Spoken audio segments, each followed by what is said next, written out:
Hello!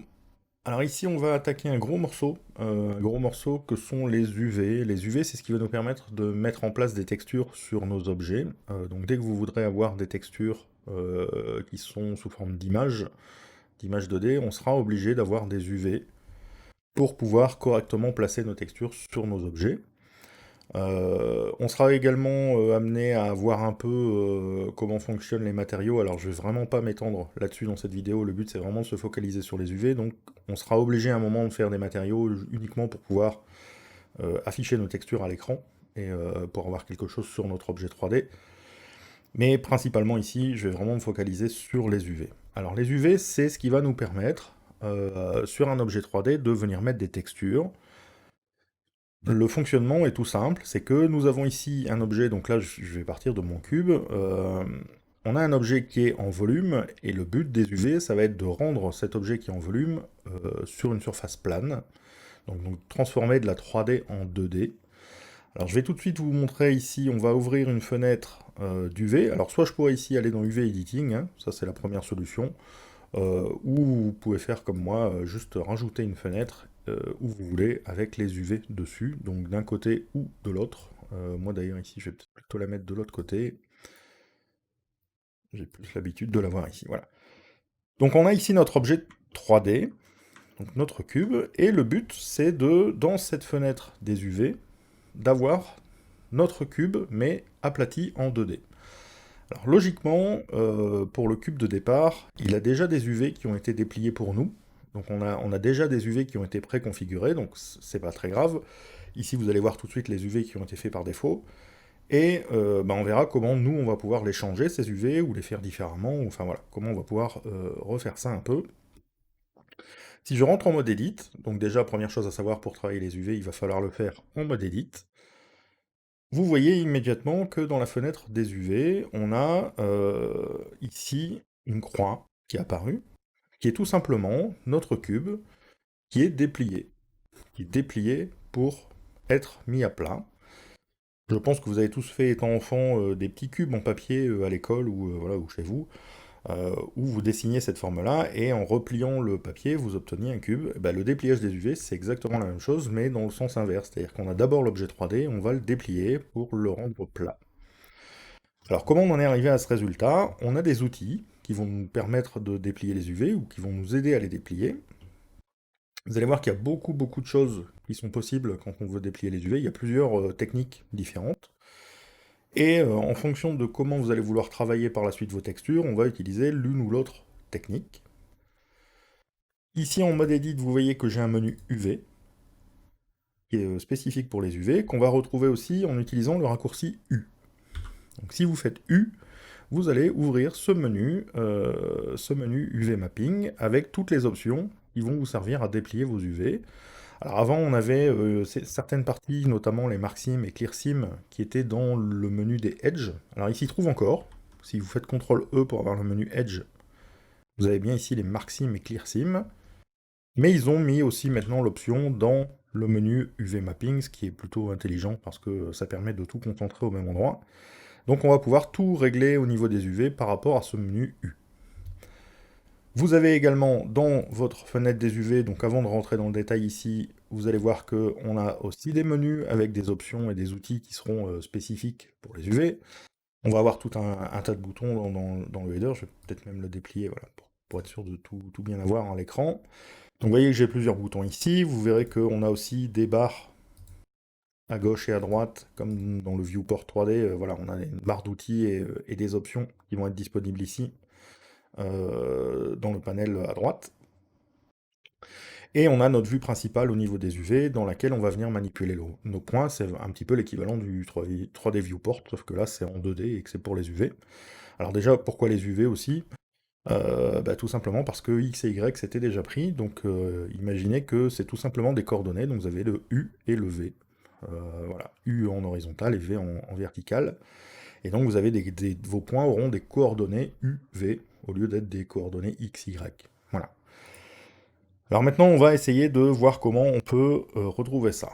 Alors, la technique, je dirais, la plus commune quand on veut déplier des objets, ça va être d'utiliser ce qu'on appelle le unwrap.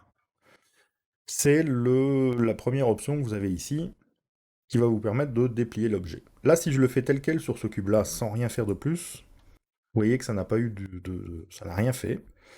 Pourquoi? Tout simplement parce que, pour l'instant, je n'ai pas défini de couture, ou en tout cas de coupure dans mon objet. C'est-à-dire qu'imaginez que j'ai vraiment ce petit cube là en papier en vrai, si je voulais le mettre à plat, je serais à un moment obligé de venir couper au scalpel à certains endroits du cube pour pouvoir le mettre à plat. Et bien là, on a besoin de le faire, mais en 3D. Pour faire ça, je vais venir sélectionner certains edges. Donc par exemple ici, je vais sélectionner ces edges-là, et je fais U, marque sim. Qu'est-ce qui se passe? Il est venu me les marquer en rouge. Vous voyez, j'ai bien des lignes rouges ici sur les edges que j'avais sélectionnés. Si jamais j'avais fait une erreur, je pourrais en sélectionner un et faire U, clear sim. Voilà. Donc moi ici, je vais le remarquer vu que c'était pas une erreur. Et si maintenant je resélectionne tous mes points, donc ça bien important, hein, tout sélectionner avant de faire U, unwrap, là voilà ce qu'il m'a fait. Alors vous voyez que j'ai une face qui est plutôt bien dépliée, et le reste, c'est une espèce de truc infâme, voilà, dont je ne pourrais rien faire. Alors ce qui s'est passé, c'est... Donc encore une fois, imaginez que ça, c'est un cube en papier, c'est comme si j'étais venu couper au scalpel ici. En coupant ça, ça veut dire que cette face-là, j'ai pu l'ouvrir et la mettre à plat ici, mais le reste, c'est pas suffisamment coupé, et donc si j'avais dû le mettre à plat, j'aurais tapé dessus avec ma main, et ça m'aurait donné un truc comme ça. Qui est forcément pas top et qui serait difficilement utilisable. Donc ça veut dire que ici j'ai mis des coupures, mais j'en ai pas mis assez. Donc je vais en rajouter d'autres. Je vais en mettre une ici par exemple, et je vais redécouper de la même façon ici. Donc là, j'ai coupé une face, j'ai coupé l'autre, et j'ai mis juste un edge entre les deux pour les rassembler. Si je resélectionne tout et que je fais Unwrap, voilà ce que j'ai. Donc vous voyez que je retrouve un peu ce que j'avais à la base, c'est-à-dire que là, les coutures, je les ai mis exprès hein, pour avoir ce fonctionnement-là. Comment vous allez trouver l'endroit où vous devez couper dans vos objets pour avoir les UV? C'est la grosse difficulté des UV. C'est que vous allez devoir, vous, faire un travail de logique pour essayer de trouver sur votre objet les endroits où vous allez devoir couper pour pouvoir mettre l'objet à plat. Ça ne sera pas toujours facile. Et lorsque vous aurez des objets qui sont un peu plus complexes, ça sera encore plus compliqué. Mais voilà, il n'y a malheureusement pas d'astuce pour vous aider là-dessus, c'est avec l'entraînement que ça viendra, et donc vous finirez par savoir à peu près où vous devez mettre vos coupures. Si par exemple j'avais pas coupé ici, donc si ici je fais U, clear sim, et que je le mets ici, là, je peux déjà vous dire que je vais avoir un dépliage en T. Voilà. Vous avez ici, ce qui était ici sur le côté se retrouve déplié. Pourquoi? Parce que si j'imaginais déplier ça, je relèverai cette face-là, ensuite les deux faces ici, je les replierai, donc ça me donnerait cette forme-là. Et enfin, les deux ailes de chaque côté s'ouvriraient pour donner ces deux polygones-là. Donc voilà un petit peu le système qui fonctionnera pour tout, c'est-à-dire que ça, cette technique-là peut fonctionner sur n'importe quel objet, un personnage, peu importe, voilà.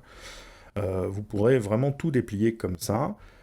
Maintenant, vous allez voir que ça ne sera pas toujours le plus pratique ni le meilleur résultat par rapport à ce que vous êtes en train de faire, mais en tout cas, vous savez que tout est possible via cette technique-là. Donc vous pourrez déplier tout ce que vous voulez comme ça. Ces points que j'ai ici, parfois, vous verrez qu'ils ne sont pas forcément placés tels que moi je le voudrais, au niveau de mes UV. Je peux aussi, parce que c'est ce que je vais faire ici, si j'avais mis une coupure ici, donc ici j'ai coupé également là. Si je sélectionne tout, je fais U Unwrap, je vais avoir deux morceaux. C'est-à-dire qu'ici, alors je vais juste vous le déplacer pour que vous le voyez. Voilà, vous voyez, j'ai deux morceaux dans mes UV. C'est pas gênant. C'est-à-dire que si c'est ce que vous vouliez, ça pose pas forcément des problèmes. Donc vous aurez souvent des UV, lorsque vous aurez des objets compliqués, vous aurez des UV avec plein de morceaux différents, ce qu'on appelle des islands. Donc vous aurez plein de morceaux différents dans vos UV. Ici, je vais faire CTRL Z et on va regarder un petit peu justement comment on va pouvoir manipuler tout ça. Alors, avant de les manipuler, je vais vous montrer une chose, c'est que quand vous faites l'unwrap, vous avez des options, ici. Alors au niveau de la méthode, je vous conseille de garder le angle based, c'est l'algorithme qui est le plus cohérent et qui est un peu plus lent mais qui vous donnera les meilleurs résultats. Vous avez sinon le conformal qui va vous donner un résultat, alors de temps en temps sensiblement équivalent, vous voyez ici c'est le même, mais pour certains objets un peu plus complexes, ça ne sera pas forcément le cas. Donc parfois il y aura des petites différences. Le paramètre fill holes, c'est juste que si vous avez des trous dans votre géométrie, il va essayer de les fermer avant de faire le dépliage pour éviter les problèmes de distorsion. Le correct aspect, il va juste se baser ici sur l'aspect ratio de votre image quand vous aurez une texture pour s'adapter. Et le use subdivision surface, c'est ce qui va permettre de, si vous avez des subdivisions, bah de les prendre en compte dans le dépliage. Bon, là ici moi j'en ai pas, donc j'ai pas besoin de le cocher. Et enfin vous avez le margin qui va vous permettre, quand vous dépliez, vous voyez tout de suite ce que ça fait, de laisser un écart entre chaque morceau qui va être déplié, ce qui vous permettra de plus facilement pouvoir les sélectionner. Alors maintenant que j'ai ça, donc là ici, ça m'a permis de mettre un petit décalage entre mes deux morceaux, on va regarder ce qu'on peut faire avec tout ça. Première chose, les déplacements, les rotations et le scale, et même les sélections en grande partie, vont ressembler à ce que vous pourriez faire en 2D. C'est-à-dire que ici, j'ai des points. Vous voyez qu'en haut, j'ai des boutons qui me permettent de passer du mode point au mode edge au mode face. Et j'en ai un quatrième qui est pour sélectionner les islands, justement, les îlots. Donc par exemple, ici, ça me permettrait de sélectionner toute cette partie-là, ou toute cette partie-là. C'est-à-dire qu'automatiquement, il va sélectionner tout le morceau en un bloc. Donc ici, je me remets en vertex, et je peux sélectionner mes points, je peux cliquer et faire un rectangle de sélection, j'ai mes modes de sélection qui sont ici, alors ils sont pas, c'est pas exactement tous les mêmes, ah si, je crois qu'ils les ont rajoutés maintenant, oui donc voilà, j'ai pas de différence, c'est vraiment les mêmes modes de sélection. J'ai les gizmos de déplacement, de rotation et de scale, sauf que cette fois-ci ils sont en 2D au lieu d'être en 3D, mais ils fonctionneront de la même façon. Donc je vais pas m'attarder là-dessus, c'est vraiment la même chose que pour, la 3D. Je vais avoir les mêmes raccourcis, donc si je sélectionne des points et que je fais G, je vais pouvoir les déplacer. Si je fais G et que je fais X, je peux me déplacer ici dans un sens, si je fais Y, je vais me déplacer dans l'autre sens. Voilà. Donc là, c'est vraiment exactement le même fonctionnement. Je peux les tourner, je peux faire des scales, etc. Pour en rester dans les similitudes par rapport à ce qu'on a en 3D, on a les mêmes options de point de pivot. Je peux changer ici autour le point de pivot autour duquel vont tourner mes éléments.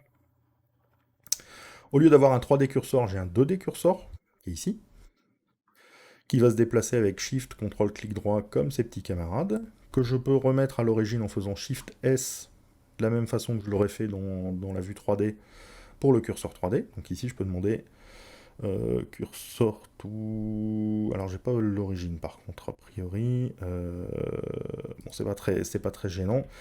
Ici, normalement, je peux le mettre plus ou moins ici. Et je crois que j'ai quand même... Alors, ça sera tout pixel.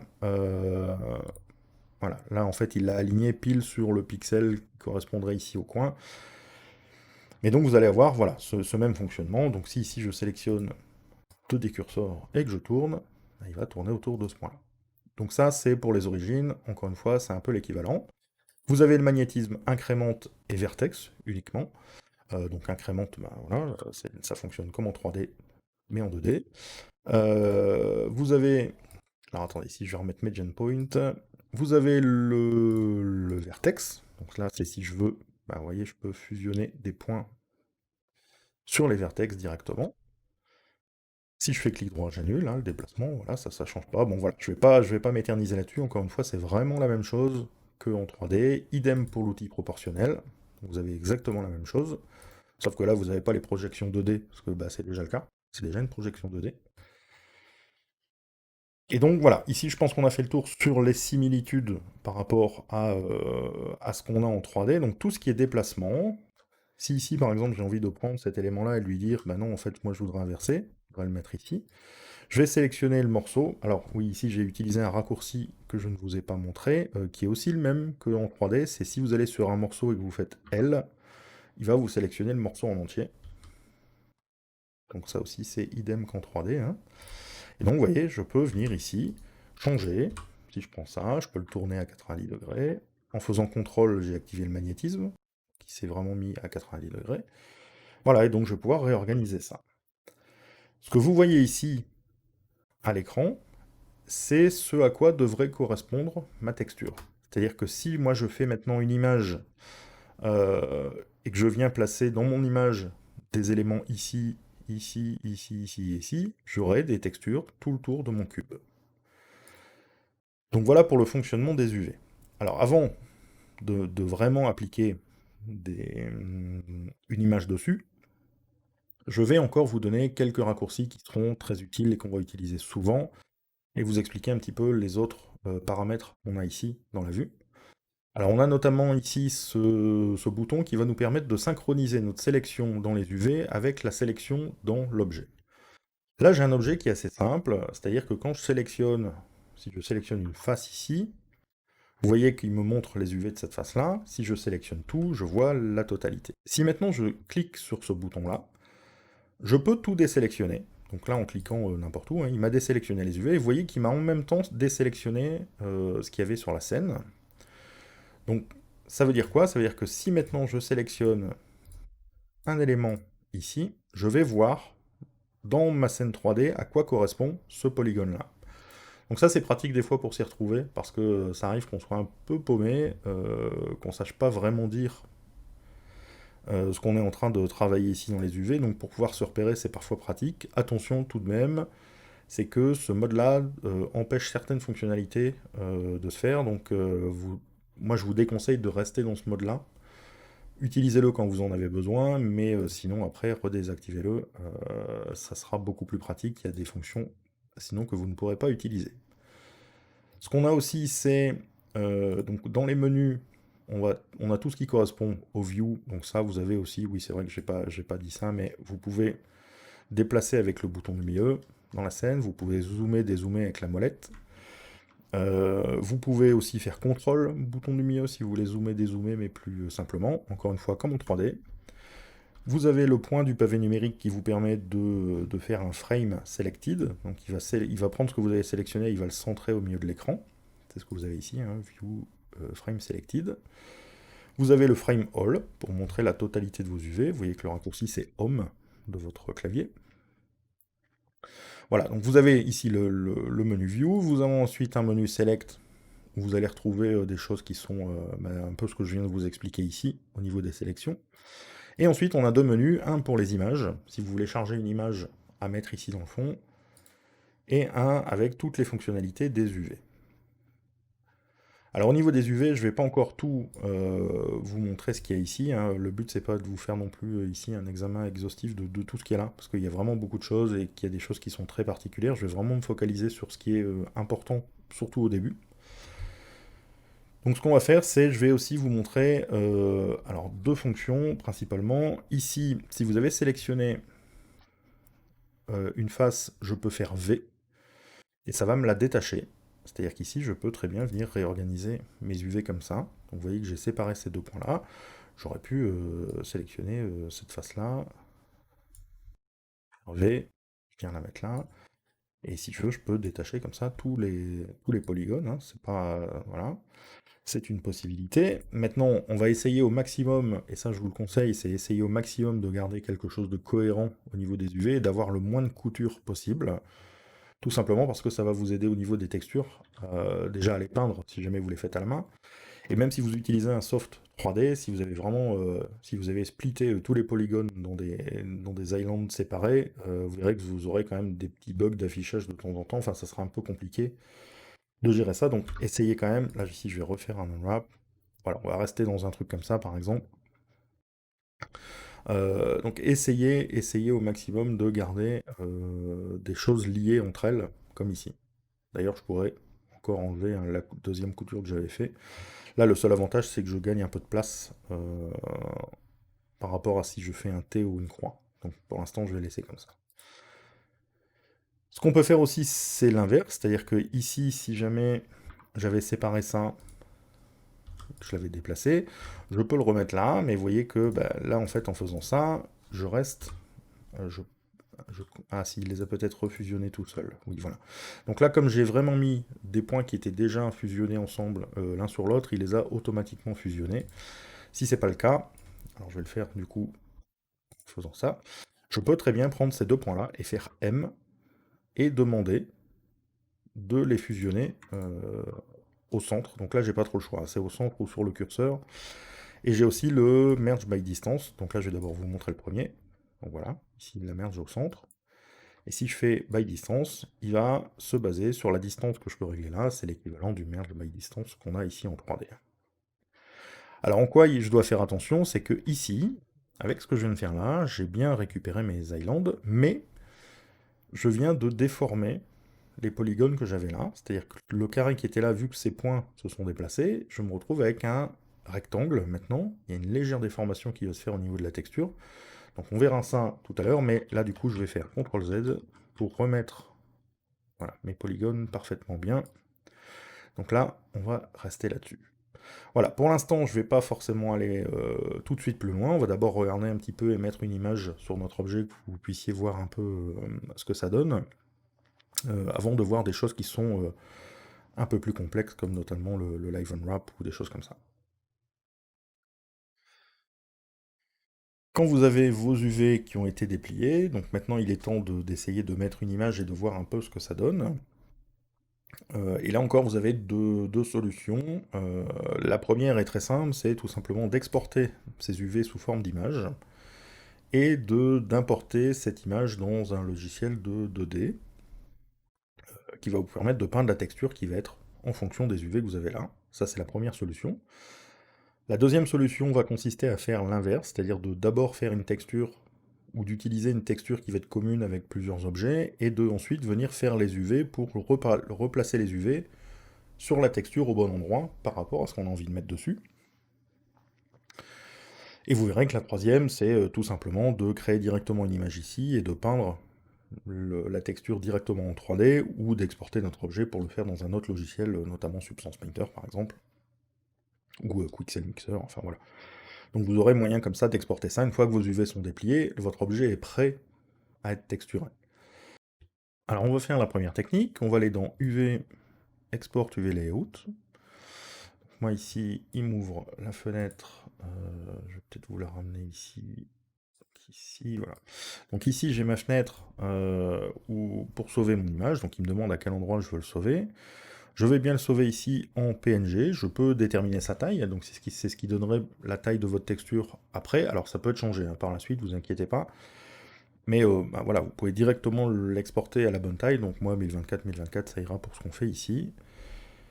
Je pourrais demander tous les UV, ça c'est si jamais vous avez des UV qui sont cachés et que vous voulez quand même les exporter. Et Modified, c'est si jamais vous aviez des modifieurs qui changeaient vos UV, notamment des subdivision surface ou des choses comme ça, vous pouvez demander d'exporter la version qui est modifiée, où il va appliquer les modifieurs. Donc moi ici, ces paramètres-là sont bons, il va l'appeler cube.png, c'est très bien, ça ira pour l'exemple, et je vais l'exporter. Donc là, il m'a exporté l'image, et on va pouvoir passer. Alors moi ici, au niveau des textures, je vais utiliser Krita. Donc ici, je viens chercher ma texture, donc j'ai bien mon cube.png, je l'ouvre. Donc voilà l'image qu'il vous a faite, donc il vous indique uniquement vos UV. Alors moi, je vais faire quelque chose de très simple, on va rajouter ici un calque. Là, le but, c'est vraiment de vous montrer un peu le concept. On fera des choses peut-être un peu plus complexes après. Je vais faire ça, et on va venir rapidement. Je vais faire quelque chose d'assez rapide. Le but, c'est vraiment de vous montrer le fonctionnement. On va faire un truc comme ça.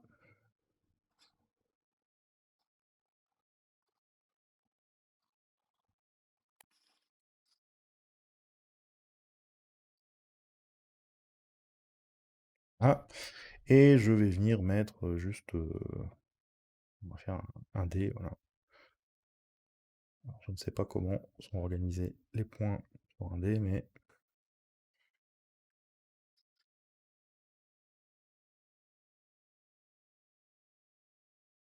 Voilà.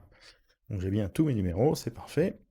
Donc ici, maintenant que j'ai ça, il ne faut surtout pas que j'oublie de décocher ici les UV avant de sauver ma texture. C'est-à-dire que là, je vais re-sauver mon image pour pouvoir la charger dans Blender. Donc je vais faire CTRL S. Donc ici, il m'a dit que oui, je vais perdre les infos, c'est pas grave, et j'ai pas envie de le sauver en Krita. Voilà, donc là j'ai re-sauvé au-dessus de mes UV. Alors vous, je vous conseille de pas forcément faire ça, vous pouvez, là c'est parce que c'est un exemple, mais sinon essayez toujours de faire une autre texture que le PNG où vous avez vos UV, comme ça si jamais vous avez besoin de le récupérer, vous pouvez toujours le faire. Donc maintenant que j'ai ça, je vais retourner dans Blender, et je vais venir charger mon image. Alors pour charger l'image, vous avez ici des boutons qui vont vous permettre de gérer vos images. Donc vous pouvez soit créer une nouvelle texture, ça c'est quand on fera du texture paint directement dans Blender, c'est-à-dire que vous pouvez créer directement la texture dans Blender et peindre en 3D. Vous avez la possibilité d'ouvrir une image, donc nous ici c'est ce qu'on va faire, et vous avez ici un menu déroulant où vous avez la liste des images qui sont déjà présentes dans Blender. Donc de temps en temps vous verrez que les images sont déjà là, on n'a pas besoin de les recréer ou de les réouvrir, il suffit de venir la chercher dans cette liste-là. Donc moi ici je vais faire Open, je viens encore une fois rechercher mon image, hop, elle est là. J'en profite aussi pour vous montrer qu'il vous met ici les répertoires récents que vous avez utilisés là en bas. Et vous pouvez même faire des bookmarks si jamais vous voulez les sauver, que ça soit... si vous devez souvent les utiliser, voilà, vous pouvez faire un bookmark, ça vous permettra d'éviter à chaque fois aller le rechercher. Donc moi ici je reprends mon cube.png, et voilà ce qu'il fait. Je me retrouve maintenant avec mon image ici en fond. À tout moment je peux, alors vous voyez qu'il me l'indique, hein, que j'ai bien cube.png ici qui est dans le fond de ma fenêtre visuelle. Je peux à tout moment l'enlever et retrouver ce que j'avais avant, donc avec la croix. Si jamais je veux la remettre, je vais ici dans le menu, maintenant qu'elle est chargée, j'ai juste à cliquer là et à venir la récupérer. Et si jamais je fais des modifications, si par exemple ici dans Krita, je me dis, tiens, j'aurais bien rajouté une ligne comme ça ici, en foncé, voilà. Si j'aurais voulu faire un truc comme ça, voilà. Je sauve. Et maintenant ici, vous voyez que mon image n'a pas changé, tout simplement parce qu'elle ne s'est pas automatiquement réimportée. Si j'ai envie de la réimporter, dans le menu que vous avez à droite, je vous rappelle qu'il s'ouvre avec N, vous avez ici dans Images, vous avez le chemin de l'image où votre image a été récupérée. Si jamais vous déplacez votre... alors vous voyez que moi ici c'est un lien absolu, c'est-à-dire qu'il y a bien, j'ai le disque et les répertoires qui suivent. C'est-à-dire que si je bouge mon image, ou que je déplace, que je change de PC par exemple, voilà, que j'embarque mon fichier avec pour aller sur un autre ordi, ça risque de planter et j'aurai une grosse image violette ici, tout simplement parce qu'il ne va pas retrouver le chemin de la texture. Donc là, il a fait ça pourquoi? Parce que pour l'instant, j'ai pas sauvé ma scène. Si j'avais sauvé ma scène, il m'aurait probablement mis mon image en mode relatif. C'est-à-dire que moi, ce que je vous conseille, c'est quand vous faites vos fichiers Blender et que vous commencez à avoir des textures, faites un dossier où vous avez votre fichier Blender et les textures doivent être dans aussi un dossier qui appartient à ce projet principal. Comme ça, il va savoir forcément les retrouver en mode relatif, et si vous voulez vous déplacer avec, bah vous prenez tout le répertoire du projet, et comme ça vous embarquez tout d'un coup, et ça fonctionnera sans problème. Bon, voilà, c'était la petite parenthèse. Donc ici, j'ai le chemin, je peux le changer, c'est-à-dire que je pourrais très bien dire, bah maintenant cette image-là que j'ai mis là, d'ailleurs je peux changer son nom ici, je pourrais l'appeler juste cube. Ça ne va rien changer à votre fichier qui est ouvert. Vous voyez que j'ai toujours cube.png ici. Et je pourrais très bien avoir mon fichier cube, lui dire, bah maintenant tu vas aller chercher une autre image. Je veux plus que ça soit celle-là, je veux que ça soit une autre. Et ça se remplacerait dans tous les objets où il utilise cette texture-là, ça se changerait en même temps. Moi ici, ce que je veux faire, c'est réimporter, et on va utiliser le petit bouton qui est ici pour réimporter. Je clique dessus, et voilà, ça m'a réimporté mon image automatiquement. Alors maintenant, c'est très bien, j'ai mes UV, j'ai mis une image dessus, mais vous voyez que pour l'instant, ben, il n'y a rien ici. Pourquoi? Tout simplement parce que, alors déjà ici, je ne suis pas en mode solide, j'ai pas demandé à afficher les textures. Je vais le faire, je clique ici sur texture, mais vous voyez que ça change toujours rien. La raison, c'est que pour l'instant, mon objet, alors par défaut, il a eu un matériau parce que c'était le cube de départ. Si c'est pas le cas, on va faire comme si c'était pas le cas, comme ça vous pouvez voir un peu le fonctionnement. Alors je vais me remettre en mode objet, sinon il ne va pas vouloir. Voilà. Donc imaginons que vous avez créé un objet et vous avez ça. Quand vous allez dans les matériaux, vous voyez ici, j'ai du vide, j'ai rien du tout. Je vais pas m'éterniser parce que je ferai une vidéo sur les matériaux, mais je vous explique vraiment la base. Vous avez ce qu'on appelle des material slots, donc ça va être des emplacements de matériaux qu'on va pouvoir mettre sur notre objet. Pourquoi? Parce qu'on peut voir plusieurs matériaux sur un seul objet. Moi ici j'en aurai qu'un. Donc je vais faire le petit plus ici pour rajouter un emplacement. Et maintenant je dois venir sélectionner, lui dire ce que je dois mettre comme matériau dans cet emplacement. Comme il n'y en a qu'un, tout l'objet va utiliser ce matériau-là. Donc soit je peux venir, comme pour les images, où j'avais le choix entre le menu ou faire New, bah là c'est un peu la même chose, j'ai la liste de tous les matériaux qui sont déjà créés, donc le matériau ici, ça c'est celui de base, hein, c'est celui qui est créé par défaut dans la scène, mais je peux en faire un nouveau. Et ici, je peux l'appeler cube mat. Donc là c'est facultatif, hein, vous pouvez laisser le nom par défaut, mais bon, ça permettra de le reconnaître un peu plus facilement.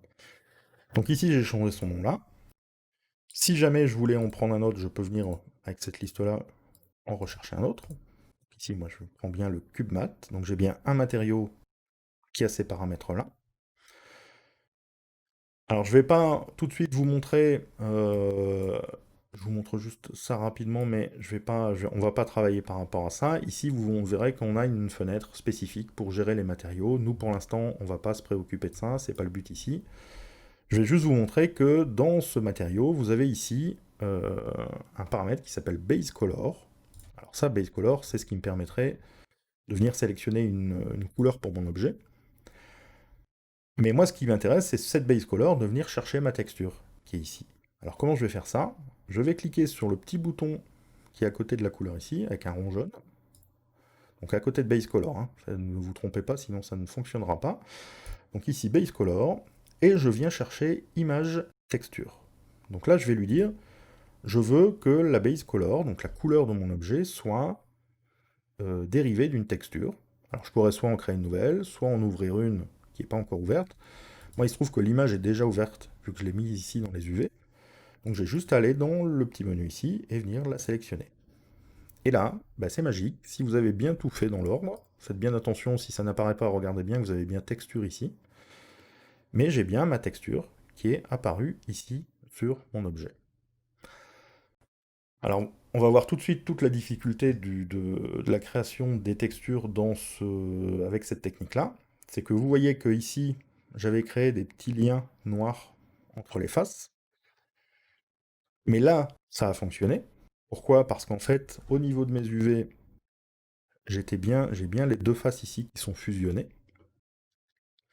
Par contre ici, là où j'ai dessiné là, donc là donc là ici je suis sur la face 1, j'ai bien les bords ici, mais vous voyez qu'au-dessus, ben, j'ai pas ici les lignes noires. Pourquoi? Ben, tout simplement parce que ce côté-là des UV correspond à ce côté-là de la face numéro 6. Donc ici, c'est ici que j'aurais dû avoir des petites lignes noires. Et pour les aligner, ça va être très très compliqué. Voilà pourquoi, pour l'instant, ici, on travaille directement avec le logiciel de 2D, mais vous verrez que par la suite, il y a des choses qui seront quand même plus simples à faire directement en 3D. Ça vous permettra de corriger, on va dire, vos textures directement dans la 3D, en peignant en 3D et en venant faire ce genre de choses-là directement sur l'objet. Bon, voilà, c'est un petit détail, mais qui aura son importance quand vous ferez vraiment des objets spécifiques. Donc là, pour vous montrer un petit peu ce que ça change au niveau des UV, je vais me mettre ici sur la face numéro 1, voilà. Si je prends ce point-là, alors si je me base ici sur l'image que j'ai là, vous voyez que j'ai le trait noir qui est sur cette ligne-là, ben en fait, ce point-là, il correspond à ce point-là en 3D. Je pourrais le voir ici, si je veux en être sûr. Voilà, si je sélectionne ce point-là, s'il veut bien... non, ce point-là, pardon, j'étais sur ce point-là. Donc si je prends ce point-là, qui est le long de cette ligne-là, vous voyez qu'il m'a bien sélectionné le point qui est ici en 3D. Alors qu'est-ce que ça veut dire ça? Bah, ça veut dire que si je prends ce point-là et que je le déplace, non c'était celui-là, pardon, si je prends ce point-là et que je le déplace, regardez ce que ça fait en 3D. Vous voyez que ça va venir déformer la texture. Pourquoi? Parce que bah, si je fais ça par exemple ici, maintenant sur ma texture, je suis venu plaquer ce morceau-là de l'image. Et donc vous voyez que je retrouve ici, bah, le truc qui déborde là, je le retrouve là. Donc c'est vraiment directement associé, c'est juste, vous dites, ce polygone-là, il vient chercher ce morceau-là de l'image. C'est aussi simple que ça, c'est-à-dire que c'est compliqué dans la manière de le faire quand on a des objets qui sont complexes, mais au final, ça reste un concept assez simple, c'est-à-dire que chaque polygone va venir chercher un morceau de l'image qui est ici. Si ici je prenais toute mon image et que je la sépare en faisant V et que je venais la mettre ici en dessous, superposée ici, et bien maintenant j'ai deux faces numéro 3. J'en ai une ici et j'en ai une ici. Voilà. Donc voilà, c'est vraiment un fonctionnement aussi simple que ça. Je viens juste chercher dans mon image à quel endroit je veux, quel morceau de l'image je veux prendre sur mon polygone. Bon voilà, ça c'est vraiment l'essence même des UV. Si vous avez compris ça déjà, vous avez fait une grosse partie du chemin. Donc ça, au niveau des UV, c'était la première possibilité. Donc je vous ai dit, en exportant d'abord l'UV layout et en faisant une texture qui va être associée. Mais on aurait pu, comme vous voyez ici, comme je peux déplacer et venir mettre mes UV où je veux, j'aurais pu fonctionner totalement différemment et plutôt euh, venir d'abord faire une texture et ensuite venir déplier les UV et mettre au bon endroit sur ma texture ce que je voulais. Donc moi, ce que je vous propose, c'est peut-être de faire, on va faire un autre exemple, et ça va me permettre de vous montrer aussi autre chose. Alors ici, on va faire un petit poteau en bois. Donc très rapidement,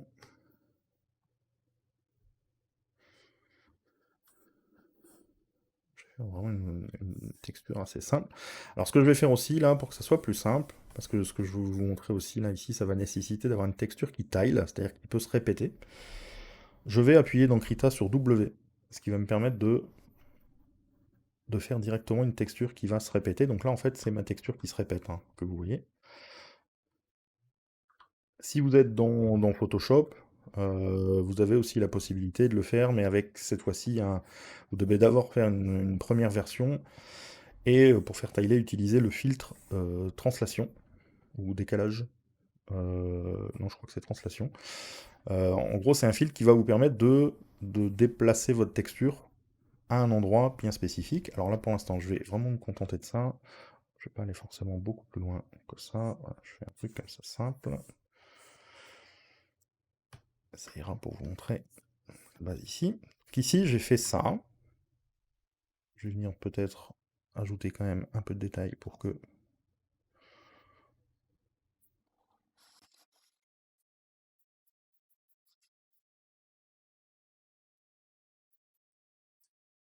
Ah, je refais W pour voir un peu à quoi ressemble ma texture. Et ce que je vais peut-être faire ici, c'est venir faire...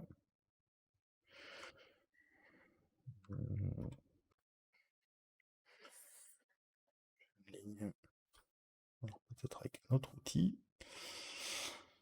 Un peu trop.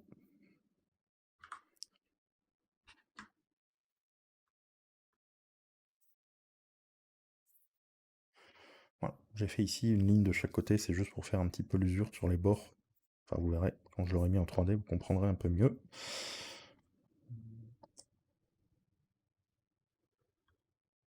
Je fais attention que ça boucle.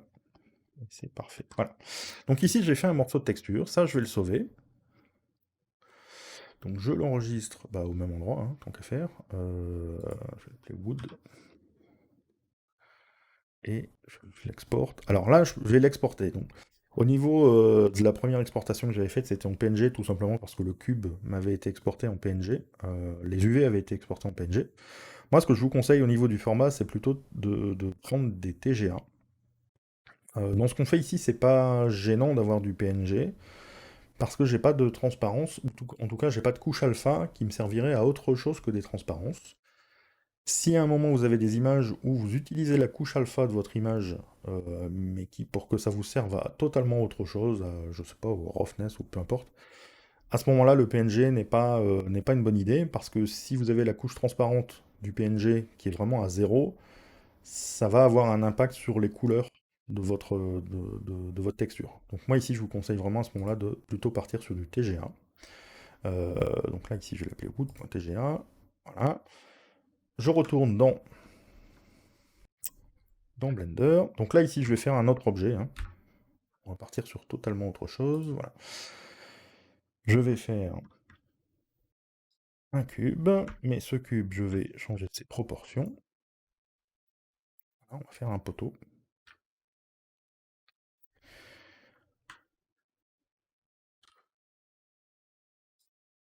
Ok. Et je vais aussi, voilà, on va faire aussi un petit truc pour le rendre un petit peu plus intéressant. Je fais, avec l'outil proportionnel, je vais changer un petit peu sa forme pour lui donner un truc comme ça. Pour l'instant, contentons-nous de ceci. Je fais un Shade Smooth et j'active l'Auto Smooth. Donc ici, voilà, j'ai un poteau, je vais venir maintenant lui appliquer une texture.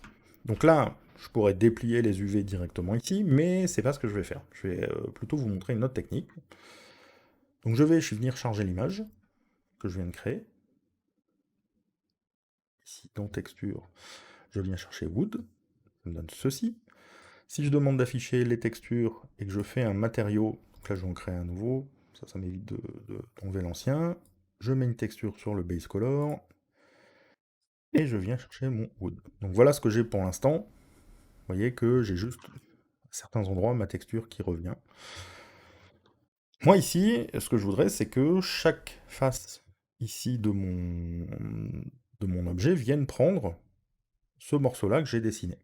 Et bien, plutôt que de faire un U, de venir mettre des coutures, de faire U unwrap, on va utiliser un autre système qui consiste à utiliser les projections de nos UV. Donc je vais sélectionner uniquement ces faces-là.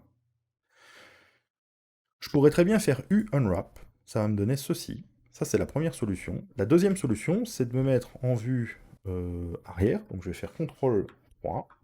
Hein. Non, c'est même en vue de gauche. Donc je fais CTRL 3 pour me mettre en vue de gauche et avoir ici les polygones que j'ai sélectionnés visibles. Et je vais faire U project from view. Ce qu'il a fait ici, c'est tout simplement créer une projection des polygones qui étaient sélectionnés pour les mettre dans la fenêtre des UV. Si j'avais sélectionné plusieurs, ici que j'avais fait U project from view, vous voyez que j'ai vraiment la même chose qui est visible ici en 3D, je le retrouve dans la vue de 2D. Donc ça, c'est vachement pratique. Vous verrez que ça permet d'aller très vite parfois quand on veut faire des UV.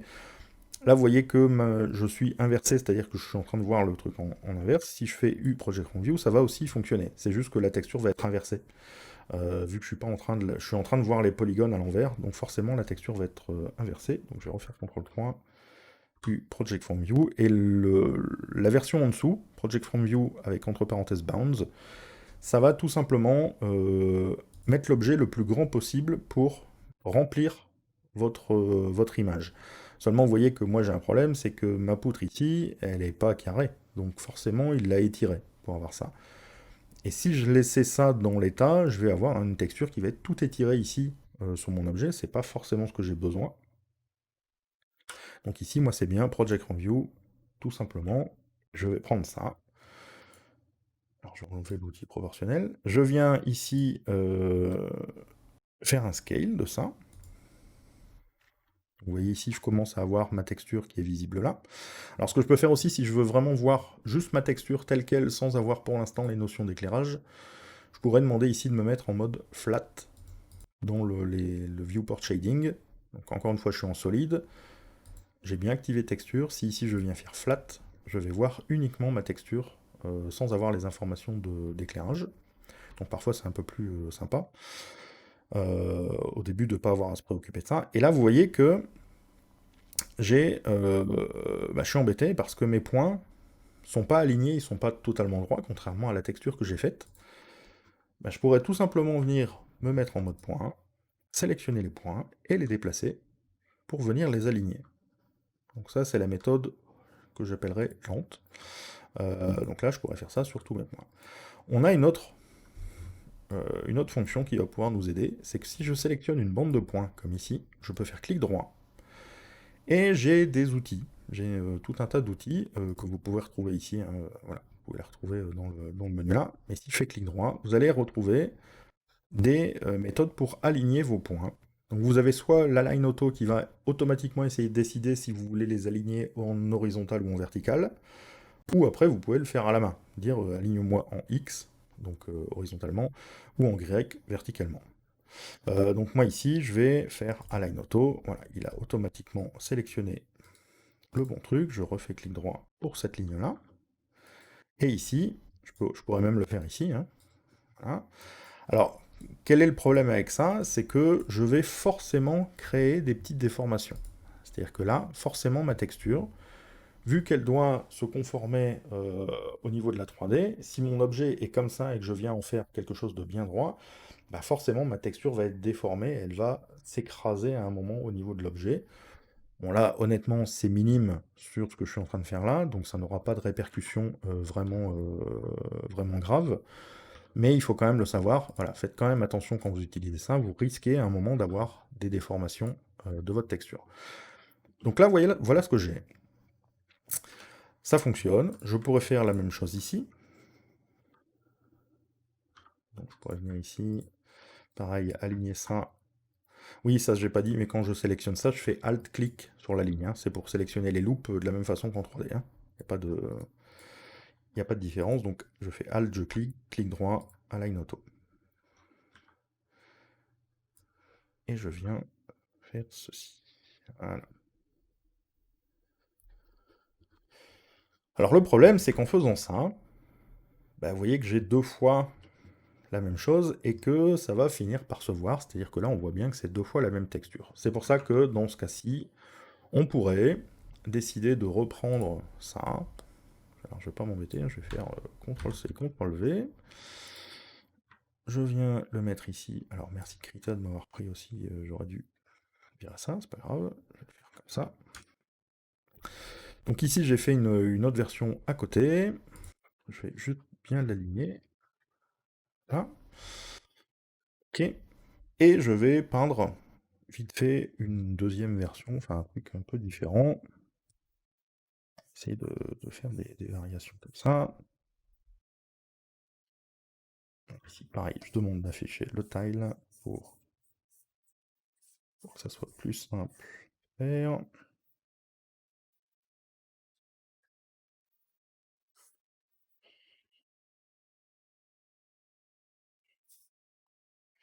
Là, encore une fois, après, il faut passer un peu de temps sur les textures si vous voulez quelque chose de vraiment sympa, mais alors, ce que je vais faire aussi, c'est peut-être vous montrer que bah, là, je vais faire des petits trucs ici.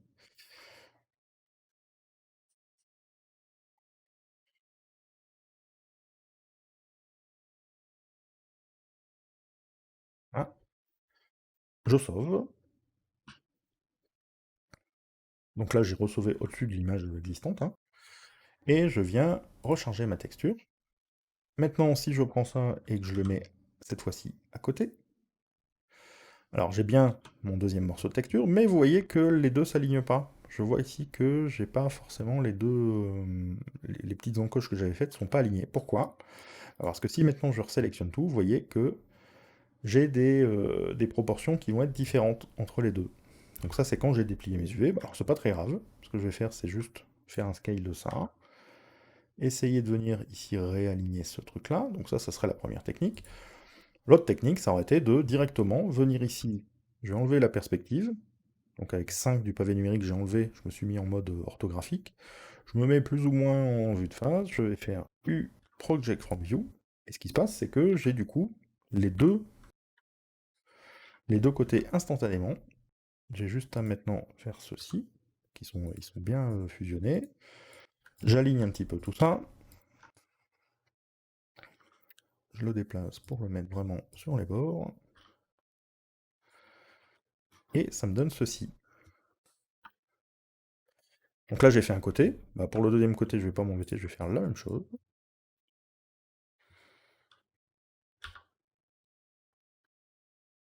Hein. Et là où je vais vous montrer pourquoi j'ai fait une texture qui tile. Donc ici, vous voyez, ma texture, elle peut se répéter à l'infini. Alors c'était pas une obligation hein, pour ce que je fais ici. Vous verrez même que dans certains cas, on va plutôt faire des choses qui taillent le pas exprès pour pouvoir avoir un plus grand contrôle sur certaines choses. Mais ici, je vais venir prendre mon objet, je vais le scaler, donc ça c'est exactement la même chose que tout à l'heure. Je viens aligner tout ça et le replacer correctement. Et je vais aligner aussi ici en haut et en bas. Ça c'est facultatif, hein, j'aurais pu le laisser tel quel. Mais regardez ce qui se passe. Si je dépasse, vous voyez ici ce que ça fait. Pourquoi? Tout simplement parce que, alors je peux vous le montrer ici, si je vais dans View et que je coche Repeat Image, ben, ce qui se passe en fait, c'est que pour lui, les UV, ça se répète à l'infini des deux côtés, donc en X et en Y. Donc que mon objet soit ici ou ici, ça donnera exactement le même truc. Pourquoi? Parce que pour lui, entre ici, donc là ici je suis sur il faut imaginer que l'image ici bah, se répète verticalement, donc entre être ici ou ici, ça n'a pas de différence. C'est exactement la même chose. Et pareil, si je me déplace ici, vous voyez que je peux retrouver mon image sur ce côté-là. Donc ça, il faut vraiment le prendre en compte, ça vous permet de faire des choses comme ça, et ça voudrait dire aussi que si je le scalais beaucoup, bah, je peux faire tiler mon image ici. Alors faut pas le faire tel que ça, hein, parce que vous voyez qu'ici, du coup, mon image est totalement comprimée, c'est pas le but. Donc là, ici, je vais faire CTRL-Z. Mais ça veut dire que si à un moment, j'ai une deuxième poutre qui, elle, est grande comme ça, ben là, je pourrais sélectionner tous les UV, alors pas forcément ceux-là, donc ça c'est le dessus et le dessous que j'ai pas encore déplié, hein. Mais si je prends ça et que je le scale, ben voilà ce que ça me donne. J'ai une poutre avec la texture qui va se répéter le nombre de fois que j'ai décidé voilà, dessus. Donc ça peut vous permettre de facilement faire par exemple une texture d'une poutre dont vous ne savez pas exactement quelle taille elle fera. Voilà, vous pouvez faire comme ça. Alors maintenant vous me dites, il manque le bout, oui, effectivement. Alors ça, ce qu'on a fait ici, c'est ce qu'on appelle une trim sheet, c'est-à-dire que c'est pas ça que je voulais faire, je vais y arriver. Donc ici, ça, c'est des trims, c'est-à-dire que c'est des bandes qui vont se répéter, qu'on pourrait utiliser dans plusieurs objets en fait. Ça me permettrait de faire plein d'objets différents en utilisant à chaque fois ce même morceau de texture. Là j'ai fait une poutre, mais ça pourrait très bien être le contour d'une porte, ça pourrait être voilà, plein de choses. Donc ça, on a tendance à plutôt essayer, c'est quand on veut réutiliser les textures, et donc je vais plutôt avoir plein de trim sheets avec d'autres. Par exemple, je pourrais faire d'autres trim sheets de bois, ou peut-être il y aurait des motifs, ou il y aurait des choses particulières, ou avec des clous, ou, enfin bon, bref. Là ici, donc la texture que je vais faire ici sera un peu bizarre, parce que elle n'est pas forcément adaptée à ce que je suis en train de faire, mais donc faites juste attention à ça, c'est que là, ça reste un exemple. Donc ce que je fais là, c'est pas forcément la manière dont ça serait fait. Ici, ce morceau que je vais faire pour le dessus et le dessous, on le ferait plutôt soit en bas, tout dépend de l'orientation de votre trim sheet, mais on va le mettre vraiment à l'extrémité pour pouvoir continuer de faire des trims euh, sur le reste de la texture. Bon, voilà. On aura l'occasion de le revoir ça dans les cours qui seront peut-être un peu plus pratiques et où on pourra aller plus loin à ce niveau-là. Donc moi ici, je vais même faire une sélection, comme ça me permettra de ne pas dépasser. Voilà, donc ici je vais sélectionner ça. Je prends mon pinceau.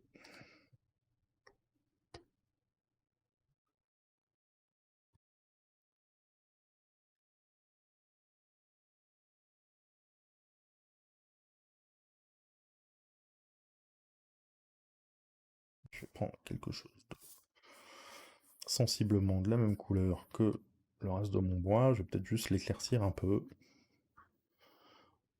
Je vais éclaircir ça. Voilà.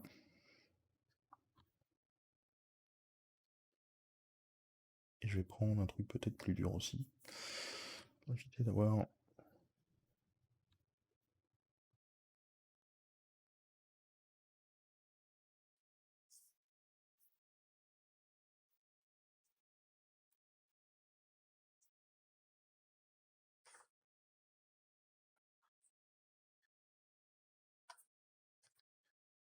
Voilà, ça ira. Je vais juste faire attention peut-être d'avoir quelque chose d'un peu clair sur les bords. Donc ça, c'est juste parce que moi j'ai envie d'avoir ça. C'est absolument pas une obligation, hein. Vous pouvez rester. Ça reste des textures peintes, donc ça veut dire que bah, ça doit vous ressembler. C'est voilà, c'est les textures que vous voulez faire. Donc moi ici, je vais sauver ça.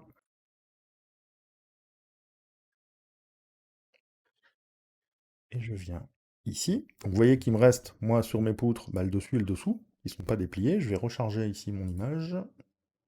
Voilà, donc je me retrouve avec ça. Et vous voyez que bah, si je prends, donc je vais revenir sur ma poutre à départ, si je sélectionne tous mes objets, vous voyez que j'ai déjà le dessus et le dessous qui étaient dépliés, parce que ça faisait partie de l'objet de le cube de base.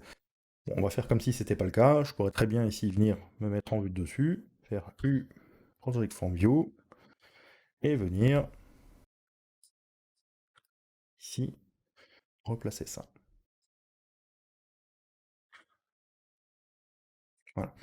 Donc ici, je me retrouve maintenant avec une texture particulière.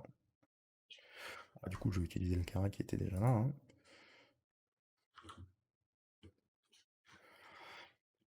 Et vous voyez que j'ai bien ma poutre qui est totalement texturée.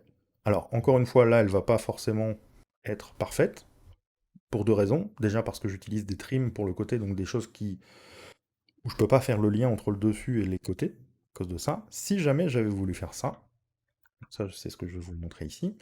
Donc si je veux pas utiliser de trim et que je veux vraiment faire une texture qui est spécifique pour ma poutre, bon, alors pour que ça fonctionne, je vais m'arranger pour avoir assez de place, hein. Je vais prendre ça. Je vais copier ça. Je vais fusionner d'abord. Je copie ça. Je viens le mettre ici. Donc là, on va faire vraiment une texture euh, où on imagine que ma texture ne servirait pas à autre chose que à faire la poutre. Et donc ici, je vais prendre, je vais mettre des choses comme ça. Là, je vais avoir du mal à le faire, encore une fois, se relier parce que j'ai pas de référence. Et ça, encore une fois, on le fera plutôt en 3D. Mais ici, c'est surtout pour vous montrer que là, je vais pouvoir faire des choses que je n'aurais pas pu faire ici sur le trim, notamment. Je pourrais très bien dire, je vais faire que mon objet va être plus foncé en bas qu'en haut. Je vais avoir des choses comme ça. J'ai envie de lui mettre un petit peu de mousse ici. Voilà.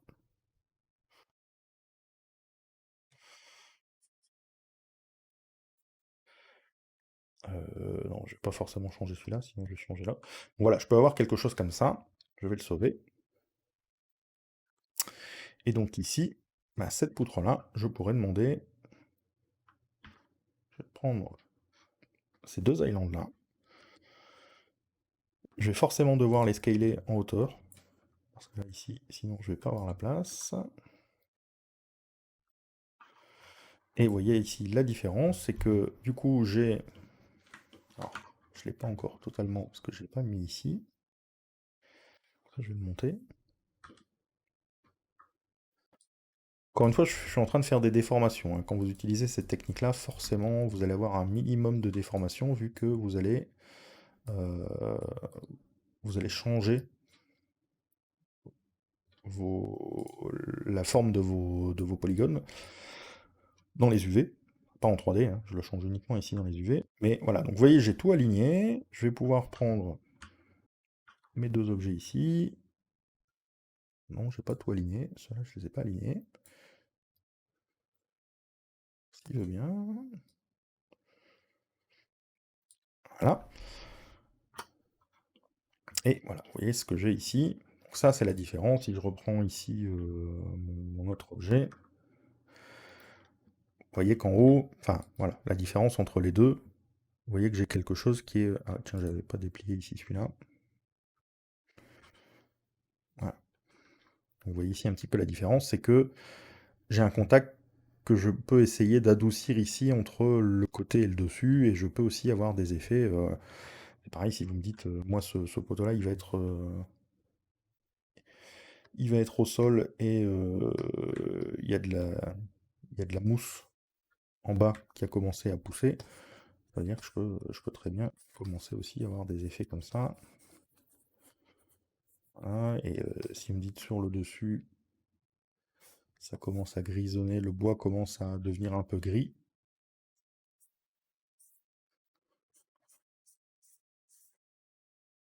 Voilà, vous allez pouvoir avoir comme ça des choses qui vont un petit peu être spécifiques sur votre objet. Donc ça, c'est plus adapté quand vous voulez avoir un objet qui est un petit peu spécial et que vous voulez vraiment le travailler différemment. Vous allez pouvoir jouer comme ça avec des choses de couleurs différentes. Si j'avais fait ça sur mes trims, ça n'aurait pas fonctionné parce que déjà, ça aurait exagéré. Bah là, ici, déjà, j'aurais une coupure en bas. Parce que forcément, si je change la couleur entre le haut et le bas, c'est foutu. Donc ça n'aurait plus taillé. Et en plus, si vous avez dans votre taille, c'est un peu ce que j'ai fait ici avec cette ligne-là qui est honnêtement pas top. Pourquoi? Parce que quand vous voyez que si je montre le tile, ça permet de repérer très facilement les répétitions.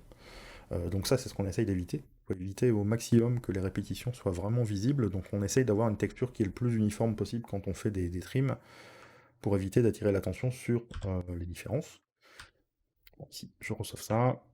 Regardez ce que ça donne en 3D. Donc là, j'ai juste à faire un reload de la texture. Voilà.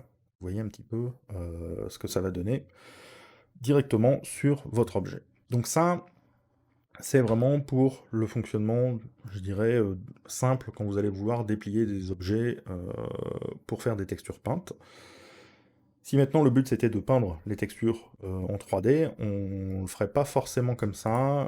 Là, on pourrait très bien juste faire un unwrap et avoir toutes les faces qui vont pas être superposées les unes avec les autres, parce que les logiciels comme Substance, par exemple, seront plus à même de facilement mettre des matériaux sur tout l'objet en une fois. Ça évitera d'avoir des problèmes au niveau des bakes. Donc si à un moment on a des objets qui sont en haute résolution et qu'on veut appliquer les détails de cette haute résolution sur l'objet basse résolution, on va devoir demander à Substance de faire un calcul, ou même à Blender, il pourrait le faire aussi, mais on va devoir faire des calculs, et donc il vaut mieux que les UV ne soient pas superposés. Or là, vous voyez que bah, j'ai des faces qui se superposent, d'accord? J'ai ici mes deux côtés qui se superposent. Ça ne fonctionne que si vous faites des textures peintes, et ça doit être fait de manière intelligente, donc faut pas non plus superposer tout et n'importe quoi, n'importe comment. Voilà, on évitera d'avoir des choses comme ça un petit peu brouillonnes. Donc le but c'est vraiment juste d'économiser de la place de texture ou de réutiliser des morceaux de la texture à d'autres endroits. Ça aussi c'est une règle au niveau des textures, on aura l'occasion d'y revenir quand je ferai vraiment plus le cours sur les matériaux, c'est on essaye aussi d'éviter au maximum de perdre de la place dans les textures quand c'est comme ça. Ce qui veut dire que là, ici, j'ai fait une texture pour juste ce morceau-là. On essaierait plutôt de le cumuler avec plein d'autres trucs euh, pour essayer de gagner de la place, enfin de ne pas avoir de zone de texture qui soit chargée en mémoire et qui ne servent à rien. Voilà. Si maintenant vous me dites ici, je peux avoir de temps en temps sur certaines poutres, cette poutre-là est destinée à être copiée. Par exemple, ici, je peux très bien. Hop, là, je vais le tourner. Et j'ai effacé l'autre. C'est pas grave, on va la refaire vite fait. Si ici je fais ça,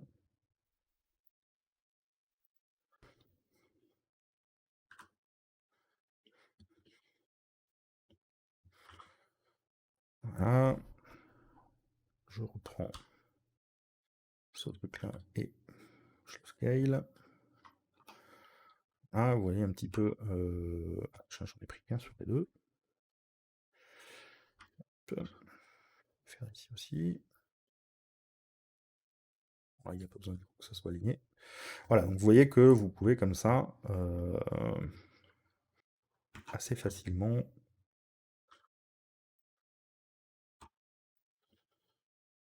Là, du coup, au bout, vous pourrez même prendre. Si je prends ces deux trucs-là, vous voyez que là, pour l'instant, bah, ils sont carrés, mais je pourrais très bien rescaler ça pour venir juste chercher un truc de la bonne taille.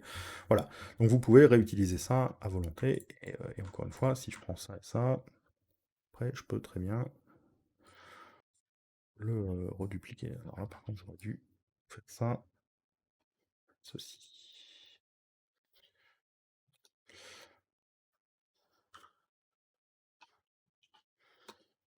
Voilà, donc vous allez pouvoir comme ça, après, utiliser ça sur plusieurs objets, de plusieurs manières différentes. Enfin, on essaierait des trucs, par exemple, si sur ce poteau-là, je disais je veux de la mousse, bah, peut-être que je viendrais ici faire une texture de mousse pour l'objet qui serait ici par-dessus. On essaie comme ça d'optimiser la place des textures. Bon voilà, au niveau des UV principales, voilà comment ça fonctionne. Maintenant, je vais vous montrer des petites choses. Alors encore une fois, hein, je ne vais pas vous montrer la liste de tout ce qui est ici dans la liste des UV. On va pas tout faire ici, notamment parce qu'il y en a quand même beaucoup qui sont, alors je ne veux pas dire inutiles, mais qu'on va rarement utiliser, notamment les projections cubes, cylindres, sphères. On les utilise de temps en temps, mais c'est quand même pas génial, donc on va pas forcément les utiliser tout le temps. Le Smart UV Project qui est censé vous faire un UV intelligent et tout sauf intelligent, donc il va vous faire un truc qui, à part dans certains cas très précis, bah, fonctionnera pas. Les light maps, c'est quand vous voulez déplier des UV qui seront spécifiques pour venir utiliser des lampes, enfin de l'éclairage basé sur des textures. Ça sera plutôt quand on fera par exemple de l'Unreal. L'Unreal Engine est capable de faire des calculs qui vont stocker sous forme d'image les lumières, mais vous verrez que les Lightmap Packs sont pas top non plus pour ça. Alors moi, ce que je vais vous montrer ici pour l'instant, c'est deux choses, le Follow Active Quads et le Live Unwrap. Alors on va commencer par le Follow Active Quads, je vais y arriver.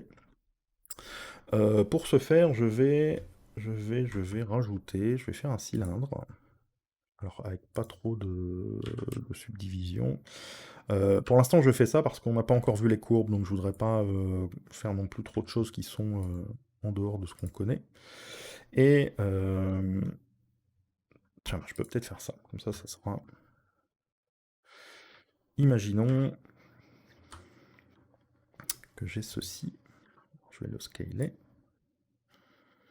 le mettre ici. Et je prends donc le edge qui est à la fin. Et je vais faire CTRL, clic droit, pour faire des extrudes, et où je viens faire quelque chose comme ça. Voilà. Donc ici, je vais peut-être aussi le faire là, pour le remettre un peu loin. Voilà. Imaginons que j'ai ceci. Le problème de ça, c'est que, alors voilà, je sais pas, c'est une corde, ou peu importe. Ça, si je veux le déplier, même si je n'avais pas... Alors déjà ici, ce que je pourrais faire, c'est effacer les polygones qui sont au bout, parce qu'ils ne me servent pas. Ça sert à rien de les déplier pour rien. Si je viens de déplier ça en faisant ce qu'on a vu jusqu'à présent, donc alors le UV Project, oublions, parce que là, ça va me faire des trucs, je ne saurais même pas quoi sélectionner pour l'avoir. Mais si ici je viens faire une couture, je sélectionne tout, et que je fais Unwrap, alors coup de bol, ma forme n'est pas suffisamment compliquée pour poser le problème. Alors je vais faire un truc vraiment complexe pour vous montrer que ça pourrait faire de temps en temps. Voilà, je le refais. Ici, je vais enlever d'abord toutes les cimes et je vais le mettre qu'à un endroit. Voilà. U, marque sim. Et voilà. Voilà. Donc là, ici, vous voyez que ça commence à foirer un peu. Je commence à avoir des trucs un peu bizarres. Et si je devais replacer ça en faisant... Là, vous voyez que je commence quand même à avoir beaucoup de points. Et encore, c'est peu par rapport à ce que ça pourrait être au niveau d'une corde. Si je dois commencer à tout réaligner à la main, on n'a pas fini, ça va être super galère. Donc, alors je vais faire CTRL Z pour revenir à un truc qui ressemble quand même à quelque chose. Donc ce qu'on ferait, c'est utiliser ce qu'on appelle le Follow Active Quads. Alors voilà comment ça fonctionne. Je viens prendre un polygone qui va me servir de polygone de référence. Je vais le déplier. Donc ici j'ai fait U Unwrap. Comme j'ai sélectionné que ce polygone là, il m'a déplié que ce polygone là. Je viens de l'aligner. Donc ici je sélectionne toutes les lignes, je viens en faire un beau rectangle. Et je vais le scaler un peu pour qu'il soit un peu plus petit, sinon le résultat de mon Follow Active Quad va être gigantesque. Donc voilà, j'ai fait un tout petit polygone, voilà, comme ça, et il est bien rectangulaire. Il est parfaitement rectangulaire. Maintenant, je resélectionne la totalité de mes points, mais cette face que j'ai dépliée, j'en fais ma face active. Normalement, par défaut, si là j'ai fait A pour tout sélectionner, il m'a gardé ce polygone-là en face active. Si c'est pas le cas, bah, il suffit, encore une fois, de... donc ici, si je fais... on va faire, voilà. Donc là, vous voyez, c'est pas le bon polygone qui est en face active. Je vais faire Shift-clic pour désélectionner cette face-là et la resélectionner, et ça devient ma face active. Maintenant que j'ai ça, je vais faire U, Follow Active Quads. Qu'est-ce qu'il va faire? Alors vous pouvez ici laisser le lens average, ça c'est juste des algorithmes différents, c'est celui-là qui fonctionne le mieux. Qu'est-ce qu'il a fait? Il s'est basé sur le dépliage que j'ai fait de ce morceau-là pour le propager au reste. Et voilà ce que ça va me donner. Vous voyez qu'ici, j'ai des trucs parfaitement droits, qui sont aussi de la bonne taille par rapport à ce que c'est ici en 3D. Parce que ça aussi, ça change beaucoup. C'est-à-dire qu'en fonction de... Si vous avez des différences de proportion, ça peut poser problème. Et si je lui mets aussi le même matériau que pour mon bois, ça peut me permettre d'avoir ce genre de truc-là. Seulement, alors, bien évidemment, là, c'est un peu bizarre parce que c'est plutôt une corde qu'il me faudrait ici. Alors, je vais vous montrer vite fait ce que j'aurais pu faire là. Je vais faire une nouvelle... Alors, je vais regarder ici. Je vais prendre une sélection. Voilà, je prends ça. Je vais faire CTRL-C pour copier ce morceau-là. CTRL-N.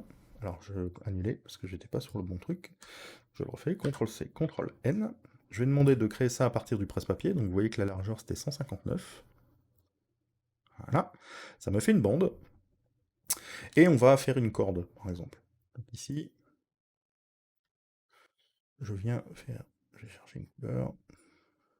Alors, je vais faire une corde rapide. Hein. Vous n'attendez pas à ce que je fasse un truc parfait tout de suite. Et comme j'ai envie que ça boucle, j'active avec W ici. Et voilà ce que je vais faire.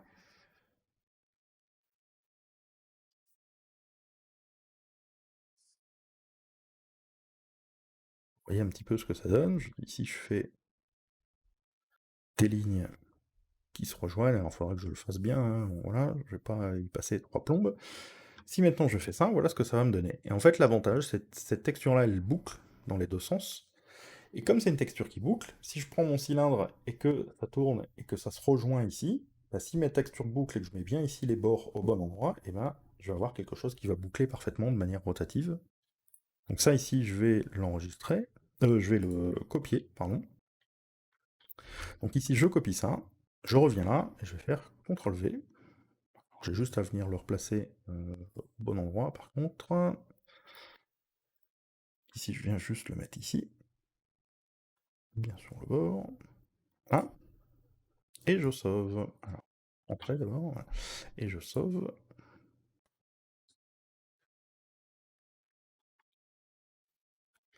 Si je viens ici, que je recharge mon image, j'ai ceci. Et si je prends ça et que je le mets ici, donc là, je dois vraiment bien l'aligner.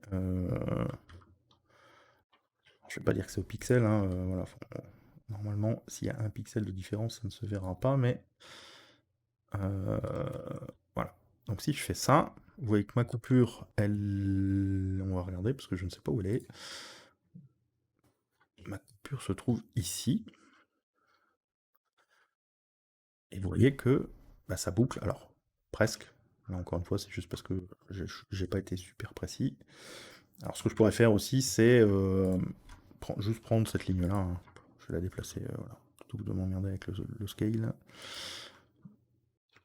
J'étais un peu trop loin. Bon voilà, en tout cas, en y passant un peu de temps et en replaçant... Ah oui, c'est parce que forcément, vu que j'ai sélectionné aussi ce morceau-là... Ça c'est le problème de... Quand on coche ce bouton-là, en fait, il sélectionne les deux côtés. Donc ici, normalement... Voilà. Parfait. Donc ici... Ah non, pas parfait. Il y a encore un petit décalage.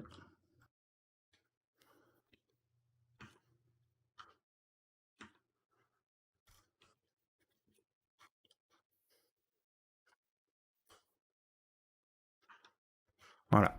Donc vous voyez qu'ici, voilà, j'ai ma corde qui boucle parfaitement. Alors là, je pourrais après, maintenant que c'est fait, je pourrais très bien revenir dans Krita, retoucher ça et à chaque fois le remettre, voilà, si je le remets au même endroit, il n'y a pas de souci, ça fonctionnera et je pourrais m'amuser avec ça sans problème et avoir ma corde ici qui boucle dans les deux sens.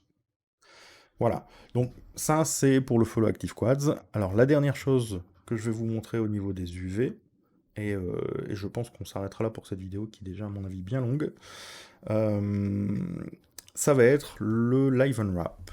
Alors le Live Unwrap, c'est... Donc ça se trouve ici, je vais essayer de voir que je peux vous montrer ça. Je vais le faire avec une sphère.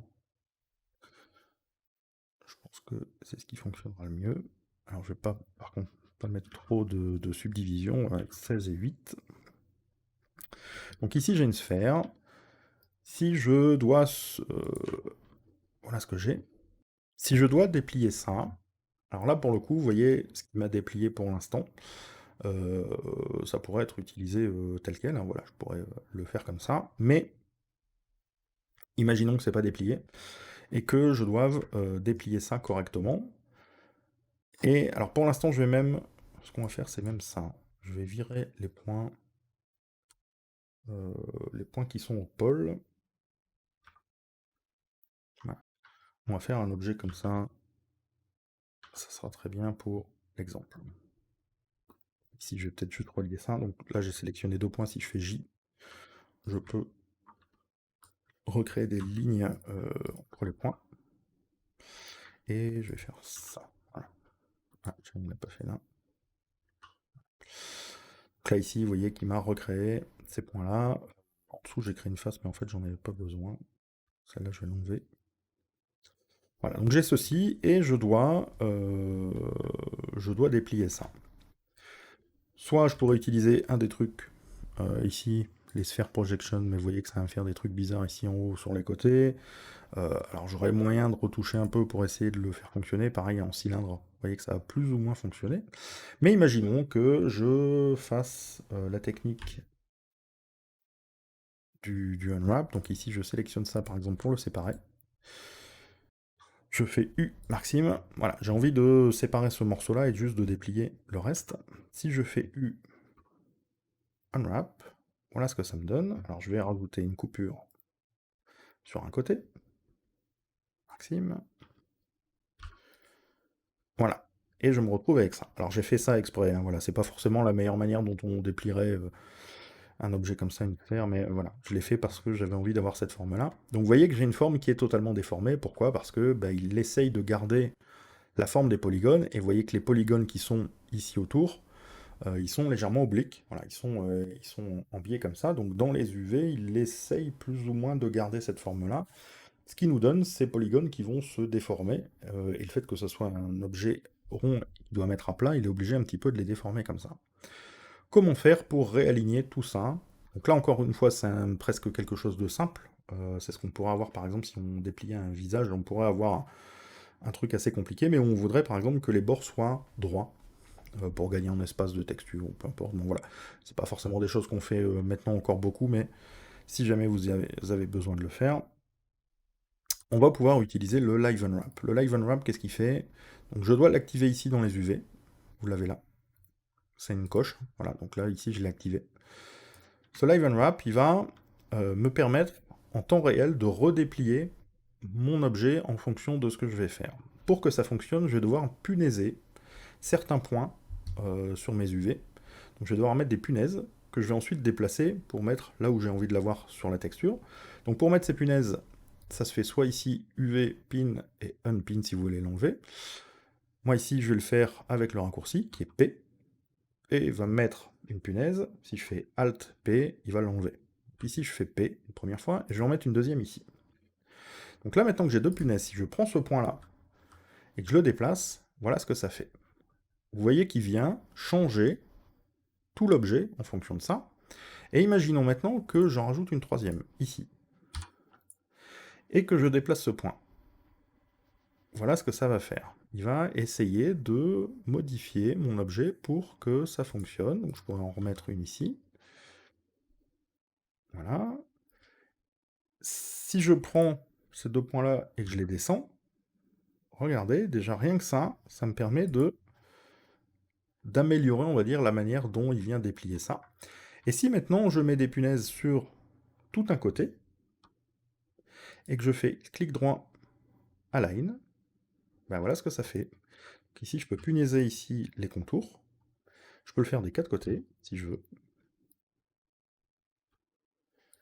Et il s'arrange pour faire que Voilà, il va automatiquement réaligner et essayer de remettre les points qui sont au centre pour que ça fonctionne. Alors là ici, ça sera pas parfait pour une sphère, hein, mais en tout cas, vous voyez que ça m'a permis de mettre des UV bien carrés à la base sur quelque chose qui avait une forme un peu bizarre au niveau des UV. Bon là ici, si je vous montre, ça va pas vous parler beaucoup, mais l'avantage ici, c'est par exemple, je pourrais, si je sélectionne juste ça, je pourrais m'arranger pour le faire tiler. Donc si je viens le mettre là et que je scale pour vraiment avoir comment, les points bien alignés, normalement, on peut réussir à avoir un truc qui taille. Alors là, le problème, c'est que ces points-là sont pas forcément alignés, donc je vais avoir quand même des petites nuances. Alors c'est quand même bizarre, c'est que... Ah oui, ces points-là sont peut-être pas alignés, par contre. On va essayer de les aligner. Oui, voilà. Il faudrait quand même que j'aligne au moins les points ici, de chaque côté, si je veux que ça taille parfaitement. Vous voyez que c'est pas forcément super pratique et super intéressant à faire, mais voilà. Comme maintenant j'ai un truc qui taille, et voilà ce que ça me donnerait. Je vais voir si